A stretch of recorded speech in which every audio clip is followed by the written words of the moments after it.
Hello student, RPS classes के YouTube channel पर आपका स्वागत है। आज हम कक्षा 10 के बिहार बोर्ड के रसायन विज्ञान का प्रथम पाठ रासायनिक अभिक्रिया एवं उसके समीकरण के बारे में अध्ययन करेंगे। इसके पहले भाग में हमने रासायनिक अभिक्रिया और अभिकारक प्रतिफल के बारे में आपको बताया था। इसके बाद आज हम देखेंगे कि अभिक्रियाएं कितने प्रकार की होती हैं। हम जानते हैं कि अभिक्रियाएं दो प्रकार की होती है, एक रासायनिक अभिक्रिया और दूसरा नाभिकीय अभिक्रिया। रासायनिक अभिक्रिया किस प्रकार होती है और नाभिकीय अभिक्रिया में क्या परिवर्तन होता है, इसके बारे में आज हम अधिक जानकारी प्राप्त करेंगे। तो सबसे पहले हम देखते हैं कि रासायनिक अभिक्रिया का मतलब होता है परमाणुओं का पुनर्संयोजन।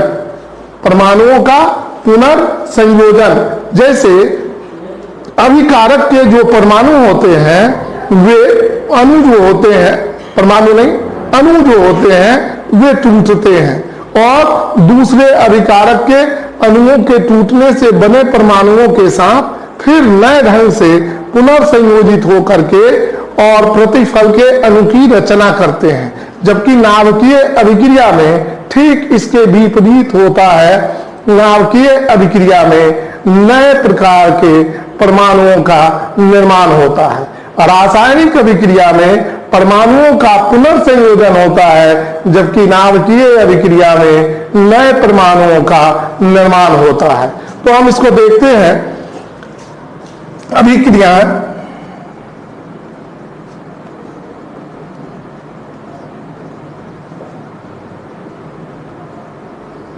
अभिक्रिया दो प्रकार का होगा, रासायनिक अभिक्रिया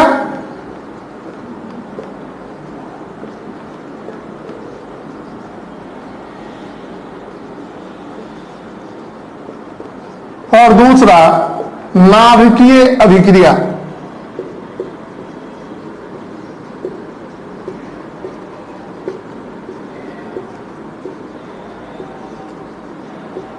रासायनिक अभिक्रिया में क्या होता है, परमाणुओं का पुनर्संयोजन। इसमें परमाणुओं का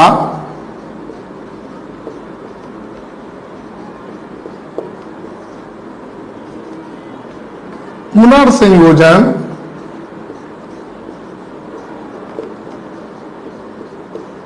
होता है। जैसे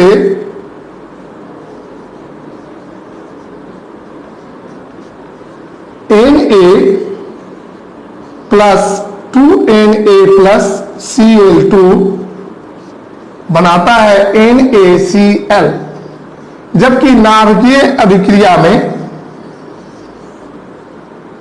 इसमें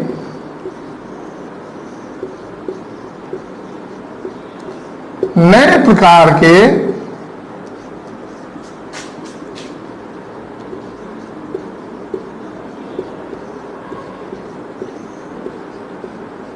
परमाणुओं का निर्माण होता है।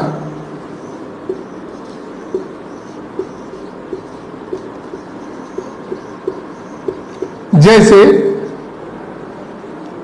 यूरेनियम 235 के नाभिक पर जब किसी मंद वेग वाले न्यूट्रॉन से प्रहार कराया जाता है तो यूरेनियम का परमाणु टूटकर बेरियम परमाणु और क्रिप्टन परमाणु में बदल जाता है और इसके साथ बहुत अधिक मात्रा में उष्मा की उत्पत्ति होती है।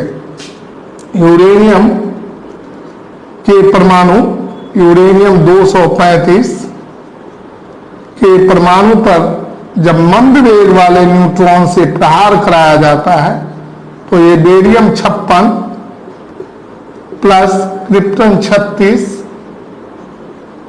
प्लस एनर्जी का निर्माण करता है। ठीक है, मतलब अभिक्रियाएं दो तरह की होती हैं, रासायनिक अभिक्रिया और नाभिकीय अभिक्रिया। रासायनिक अभिक्रिया में परमाणु फिर नए ढंग से सजावट में आते हैं। नाभिकीय अभिक्रिया में नए प्रकार के परमाणुओं की रचना होती है। अब आगे हम देखते हैं कि रासायनिक अभिक्रिया की विशेषता क्या है।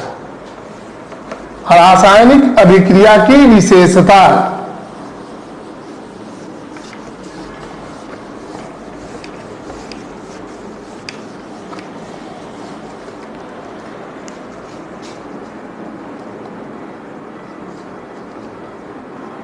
रासायनिक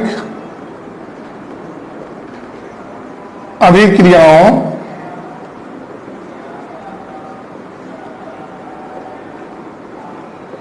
की विशेषताएं।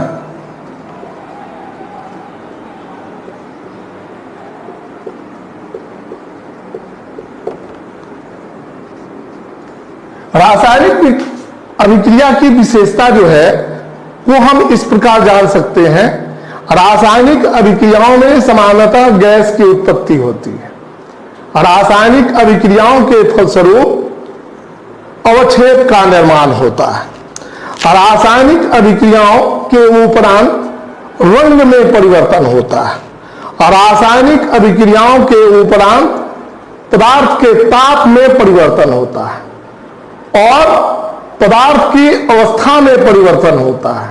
इसके अलावे रासायनिक अभिक्रियाएं जो है उसमें जैसे हमने कहा कि गैस का निर्माण होता है।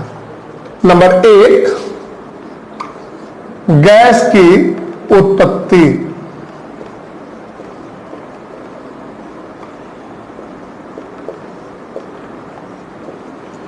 गैस की उत्पत्ति जब जिंक की अभिक्रिया हाइड्रोजन क्लोराइड से कराई जाती है तो इस स्थिति में अभिक्रिया के फलस्वरूप जिंक क्लोराइड बनता है और हाइड्रोजन गैस जो है वह मुक्त होती है। गैस बना, कौन सा गैस बना? हाइड्रोजन गैस बना। इसी प्रकार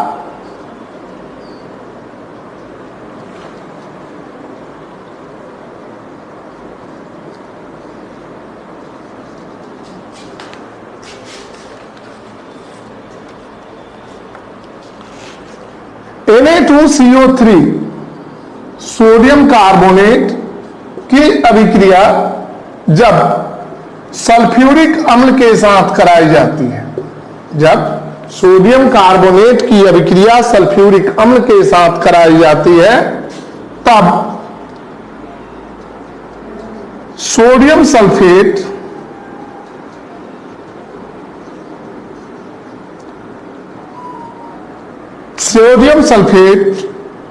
बनता है।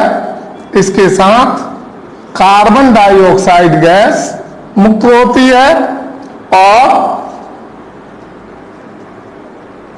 जल का निर्माण होता है। हमने कहा अवक्षेप की उत्पत्ति, अवक्षेप का बनना या उत्पत्ति, अवक्षेप का बनना।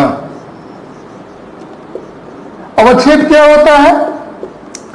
अवक्षेप जो है दही के जैसा गाढ़ा पदार्थ होता है।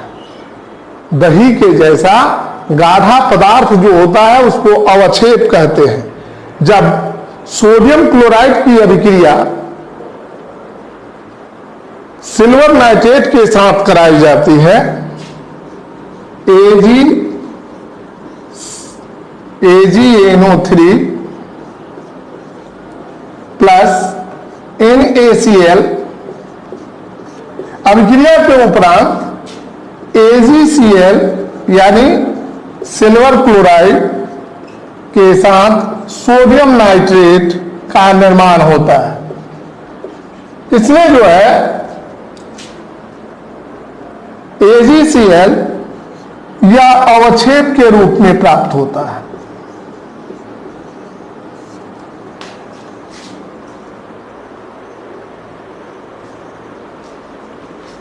तीसरा है रंग में परिवर्तन।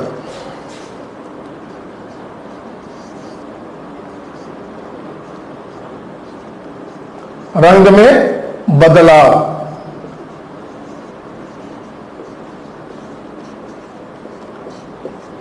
जब पोटेशियम डाइक्रोमेट के अम्लीय विलयन के ऊपर सल्फर डाइऑक्साइड गैस प्रवाहित की जाती है तो पोटेशियम डाइक्रोमेट के नारंगी रंग में परिवर्तन होता है और अभिक्रिया के फलस्वरूप इसका रंग हरा हो जाता है। जब पोटेशियम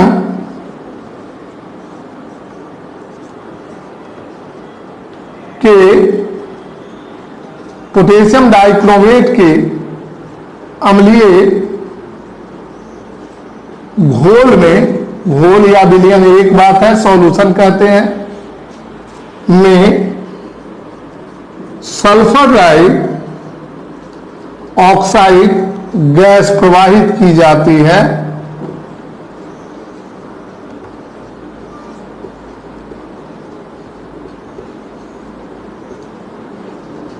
तब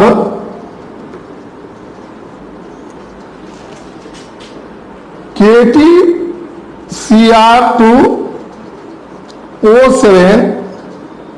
का नारंगी रंग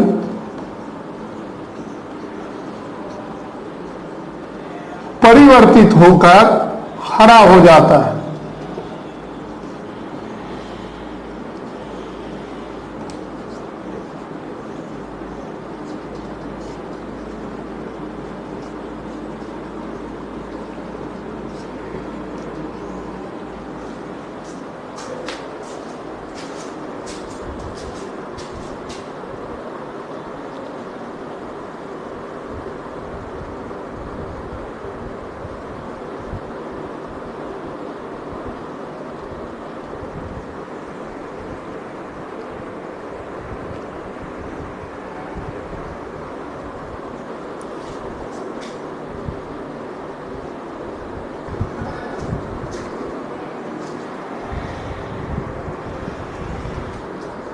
चौथा देखते हैं ताप में परिवर्तन।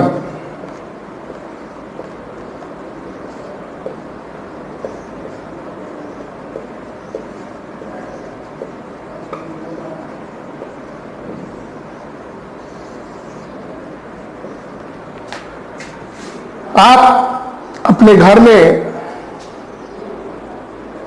रिन साबुन या कोई सर्फ लेते हैं और लेकर जब उसमें पानी डालते हैं तो देखिएगा कि आपको गर्मी की अनुभूति होगी। मतलब रासायनिक अभिक्रियाओं में ताप जो है वह निकलती है। या कभी कभी आपके पेट में गैस हो जाता है, आप इनो लेते हैं तो इनो को जब आप ग्लास में जल से भरे हुए ग्लास में इनो को डालते हैं तो आप देखेंगे कि ग्लास ठंडा हो जाता है। इसका मतलब कि रासायनिक अभिक्रियाओं में ताप निकलती भी है और ताप अवशोषित भी होती है। तो ताप में परिवर्तन के आधार पर रासायनिक अभिक्रियाओं को दो वर्गों में बांटा गया है।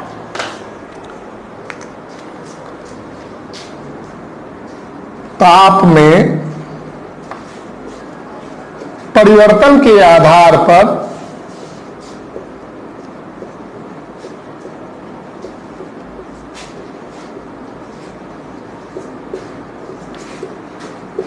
रासायनिक अभिक्रियाओं को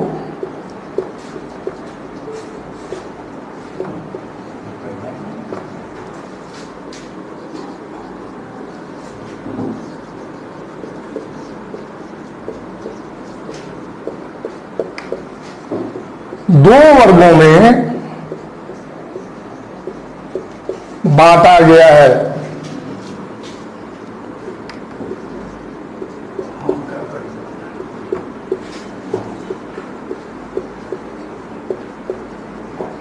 पहला उष्मा क्षेपी अभिक्रिया और नंबर 2 उष्मा शोषी अभिक्रिया। उष्मा क्षेपी अभिक्रिया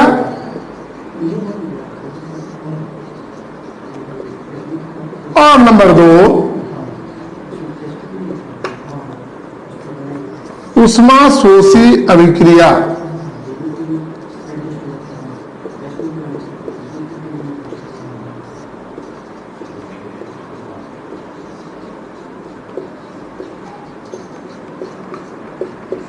अब उष्मा क्षेपी अभिक्रिया को देखते हैं। वैसी रासायनिक अभिक्रिया जिसमें अभिक्रिया के दौरान ताप निकलता हो, उष्मा निकलती हो, वैसी रासायनिक अभिक्रिया को उष्मा क्षेपी अभिक्रिया कहते हैं, एक्सोथर्मिक रिएक्शन।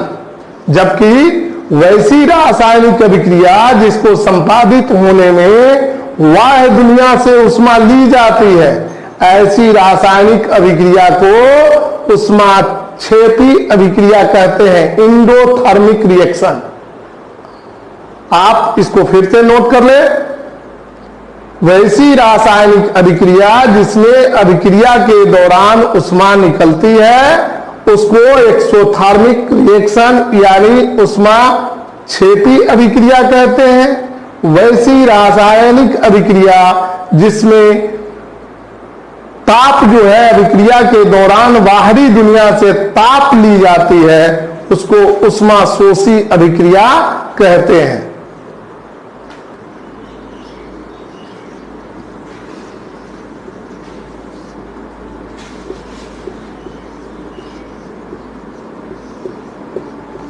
उष्मा क्षेपी अभिक्रिया में ताप निकलती है और उष्मा शोषी अभिक्रिया में ताप ग्रहण की जाती है।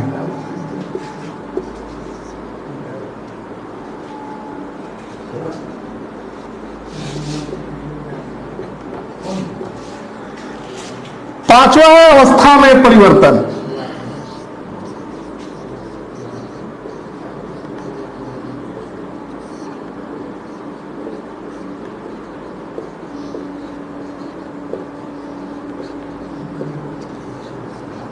सामान्यतः आप अपने घर में मोमबत्ती जलाते हैं। मोमबत्ती का जलना एक रासायनिक अभिक्रिया है। जब मोमबत्ती उष्मा ग्रहण करती है तो मोमबत्ती पिघलने लगती है, मतलब ठोस अवस्था से द्रव अवस्था में परिवर्तित होती है। तो मोम का पिघलना जो है यह अवस्था के परिवर्तन को दर्शाता है, अर्थात रासायनिक अभिक्रियाओं के दौरान पदार्थों के अवस्थाओं में परिवर्तन होता है।